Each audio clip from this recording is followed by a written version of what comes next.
Hi friends, ಹೇಗಿದ್ರೆ ಎಲ್ಲರೂ? ಮಾನಸಾಸ್ kitchen ವ್ಲಾಗ್ಗೆ ಸ್ವಾಗತ. Daily ಬರೀ ಒಂದೇ ಕೆಲಸನೇ ಆಗಿದೆ. ಈಗ ಅಡುಗೆ ಮಾಡೋದು, ತಿನ್ನೋದು, ಅದೇ ವ್ಲಾಗ್ ಆಗ್ತಾಯಿದೆ. ಊರಿಗೆ ಹೋದಾಗ ಸುಮಾರಷ್ಟು ಬೇರೆ ಬೇರೆ ವ್ಲಾಗ್ಗಳು ಸಿಗ್ತಾಯಿತ್ತು. ಈಗ ಡೈಲಿ ಇದೇ ಕೆಲಸನೇ.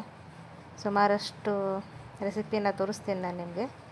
ಇದು ನೋಡಿ, ಬಸಳೆ ಸೊಪ್ಪು ಆಗಿತ್ತಲ್ವ, ಇದನ್ನು ನಾನು ತೆಗ್ದಿದ್ದೀನಿ. ಈಗ ಮಳೆ ಬಂದರೆ ಹಾಳಾಗಿ ಹೋಗ್ಬಿಡುತ್ತೆ ಅದು, ಅದಕ್ಕೋಸ್ಕರ. ಮತ್ತು ಬೀಜ ಕೂಡ ಆಗಿತ್ತು, ಅದಕ್ಕೆ ಅದನ್ನು ತೆಗೆದು ಸ್ಟೋರ್ ಮಾಡಿ ಇಟ್ಕೊಂಡಿದ್ದೀನಿ. ಮಳೆಗಾಲ ಮುಗಿದ ಮೇಲೆ ವಾಪಸ್ ಮತ್ತೆ ನೆಟ್ಟರೆ ಆಯಿತು ಅಂಥೇಳಿ. ಬಟ್ ಇದನ್ನು ಇವತ್ತು ಮಾಡ್ತಾಯಿಲ್ಲ, ನಾನು ನಾಳೆ ಮಾಡ್ತೀನಿ. ಇವತ್ತೇ ಒಣಮೀನು ತಂದಿದ್ದೀನಲ್ವ, ಅದರ ಸುಕ್ಕ ಮಾಡಿದ್ದೀನಿ. ಇದೇ ಇವತ್ತಿನ ಅಡುಗೆ. ಇದೇನಿಲ್ಲ, ಸಿಂಪಲ್.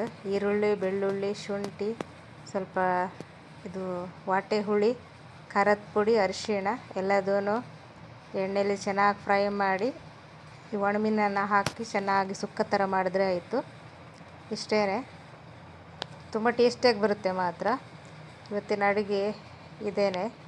ಇದು ಆ್ಯಕ್ಚುಲಿ ರಾತ್ರಿ ಕ್ಲಿಪ್ಪಿಂಗು.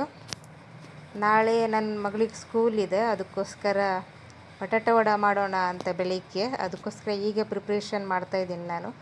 ಬೆಳಿಗ್ಗೆ ವಡೆ ಮಾಡಲಿಕ್ಕೆ ಹೋದರೆ ತುಂಬಾ ಟೈಮ್ ಹಿಡಿಯುತ್ತೆ, ಆಗೋದಿಲ್ಲ. ಮತ್ತು ಬಿಸಿ ಇದ್ದಾಗ ಕೈ ಹಾಕೋದಕ್ಕಾಗೋದಿಲ್ಲ, ಇದು ಉಂಡೆ ಎಲ್ಲ ಕಟ್ಟಬೇಕಿದ್ರೆ ಸುಮಾರಷ್ಟು ಟೈಮ್ ಹೋಗಿಬಿಡುತ್ತೆ. ಅದಕ್ಕೋಸ್ಕರ ನಾನು ಬಾಜಿನ ರಾತ್ರಿಯೇ ರೆಡಿ ಮಾಡಿ ಇಟ್ಕೊಂಡಿರ್ತೀನಿ ಯಾವಾಗಲೂ.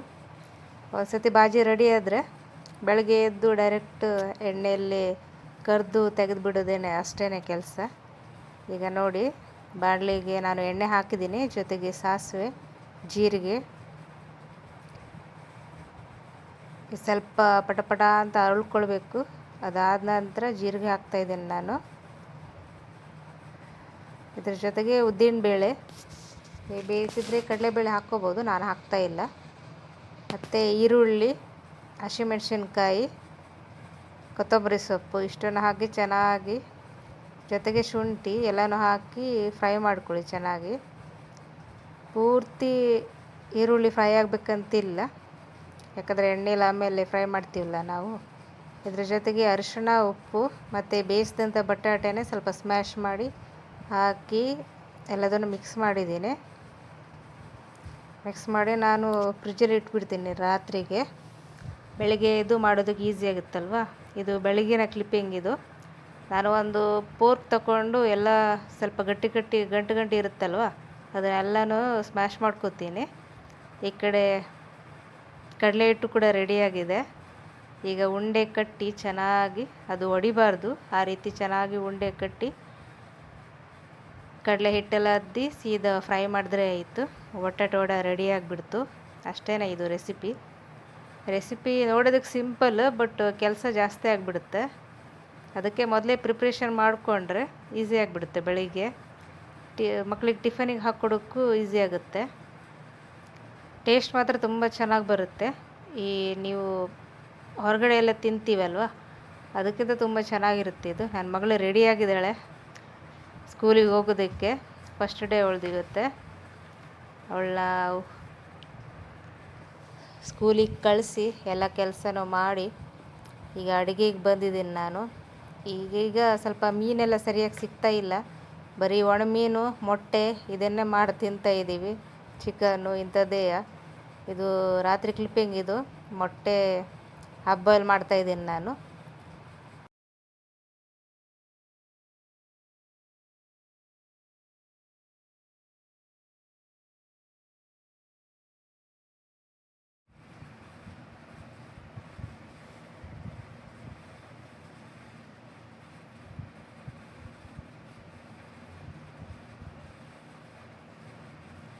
ನಾನು ಆ್ಯಕ್ಚುಲಿ 2-3 ದಿನದನ್ನು ಮಿಕ್ಸ್ ಮಾಡಿ ಹಾಕ್ತೀನಿ.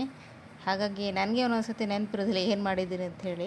ಇದು ಆ್ಯಕ್ಚುಲಿ ಶುಕ್ರವಾರ ದಿನದ ವ್ಲಾಗ್ ಇದು. ಮಧ್ಯಾಹ್ನ ಹೀಗೇನೆ ಅಡುಗೆ ಮಾಡಿದ್ದೆ ನಾನು ಸಿಂಪಲ್ಲಾಗಿ. ಇದು ಸಿಂಪಲ್ಲಾಗಿ ಪನ್ನೀರ್ ಮತ್ತು ಕ್ಯಾಪ್ಸಿಕಮ್ ಮಸಾಲ ಮಾಡೋಣ ಅಂತ ಬಂದಿದ್ದೀನಿ. ಇದ್ರ ಜೊತೆಗೆ ಚಪಾತಿ. ಇದಕ್ಕೆ ಮಸಾಲಾನ ಹುರ್ಕೋತಾ ಇದ್ದೀನಿ ನಾನು. ಈ ಕಡೆ ನಮ್ಮ ಮನೆಯವರು ಹೆಲ್ಪ್ ಮಾಡ್ತಾಯಿದ್ದಾರೆ ನನಗೆ ಚಪಾತಿ ಹಿಟ್ಟು ಕಲಿಸೋದಕ್ಕೆ. ಇದು ಪನ್ನೀರನ್ನ ಫ್ರೈ ಮಾಡ್ಕೊತಾ ಇದ್ದೀನಿ. ಇದು ಏನಿಲ್ಲ, ಸಿಂಪಲ್ ಮಸಾಲೆ. ನಾನು ನನ್ನ ಸ್ಟೈಲಲ್ಲೇ ಮಾಡ್ತೀನಿ ಯಾವಾಗಲೂ.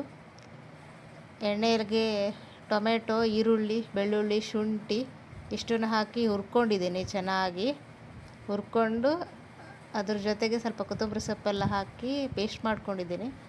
ಈಗ ಅದೇ ಬಾಣಲೆಗೆ ಎಣ್ಣೆ ಹಾಕಿ ಸ್ವಲ್ಪ ಜೀರೆನ ಹಾಕಿದ್ದೀನಿ. ನಾನು ಯಾವುದೇ ಖಡಾ ಮಸಾಲೆ ಏನೂ ಹಾಕಿಲ್ಲ. ಈ ಈರುಳ್ಳಿನ ಮತ್ತು ಕ್ಯಾಪ್ಸಿಕಮ್ನ ಕ್ಯೂಬ್ಸ್ ಆಗಿ ಕಟ್ ಮಾಡ್ಕೊಂಡಿದ್ದೀನಿ ನಾನು. ಇದು ಶೇಪ್ ನೋಡೋದಕ್ಕೂ ಚೆನ್ನಾಗಿರುತ್ತೆ, ಆಬ್ವಿಯಸ್ ಕೂಡ ಚೆನ್ನಾಗಿ ಬರುತ್ತೆ. ಅದಕ್ಕೋಸ್ಕರ ಸ್ವಲ್ಪ ಚೆನ್ನಾಗಿ ಒಂದು ಲೈಟಾಗಿ ಹುರ್ಕೊಳ್ಳಿ. ಪೂರ್ತಿಯಾಗಿ ಬೇಯಬೇಕಂತಿಲ್ಲ, ಸ್ವಲ್ಪ ಕಂಚಿನೆಸ್ ಇದ್ದರೆ ತುಂಬ ಚೆನ್ನಾಗಿರುತ್ತೆ ಇದು ಟೇಸ್ಟು. ಇದ್ರ ಜೊತೆಗೇ ನಾನು ಕ್ಯಾಪ್ಸಿಕಮ್ನ ಹಾಕ್ಕೋತೀನಿ. ಇದು ಕೂಡ ಅಷ್ಟೇ, ಪೂರ್ತಿಯಾಗಿ ಬೇಯಬಾರ್ದು, ಸ್ವಲ್ಪ ಕ್ರಂಚಿಯಾಗಿದ್ದರೆ ಟೇಸ್ಟ್ ತುಂಬ ಚೆನ್ನಾಗಿರುತ್ತೆ.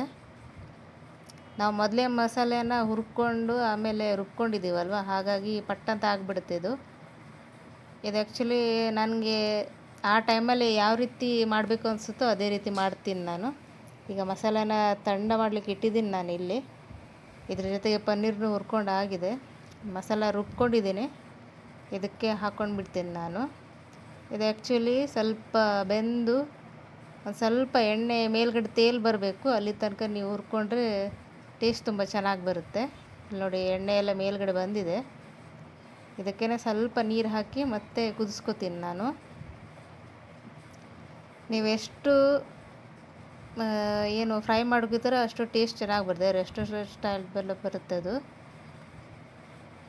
ಇದನ್ನು ಮುಚ್ಚಿ ಚೆನ್ನಾಗಿ ಬೇಯಿಸ್ಕೊಳ್ತೀನಿ ನಾನು. ಈಗ ಸ್ವಲ್ಪ ನೀರು ಹಾಕ್ಕೊಂಡಿದ್ದೀನಿ ನೋಡಿ, ಸ್ವಲ್ಪ ಗ್ರೇವಿ ಬರಬೇಕು.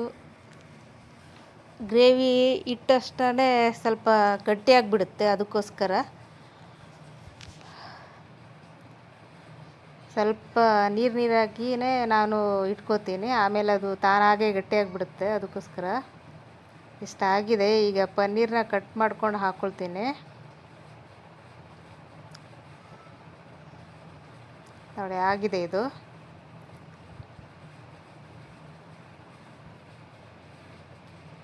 ನಾನು ಹೋಲ್ ಪನ್ನೀರನ್ನ ಒಂದೇ ಸತಿ ಫ್ರೈ ಮಾಡ್ಕೊಂಡಿದ್ದೀನಿ, ಪೀಸಾಗಿ ಮಾಡಿಲ್ಲ, ಯಾಕಂದರೆ ಅದು ಪುಡಿಯಾಗಿಬಿಡುತ್ತೆ ಅಂತ. ಅದು ಕೂಡ ಇದು ಮಲಾಯಿ ಪನ್ನೀರ್ ಇದು, ಮತ್ತು ಇನ್ನೂ ಜಾಸ್ತಿ ಹುಡಿ ಆದಾಗ ಆಗಿಬಿಡುತ್ತೆ, ಅದಕ್ಕೋಸ್ಕರ. ಈಗ ಪನ್ನೀರನ್ನ ಕಟ್ ಮಾಡಿ ಹಾಕ್ಕೊಳ್ತೀನಿ ಇದಕ್ಕೇ.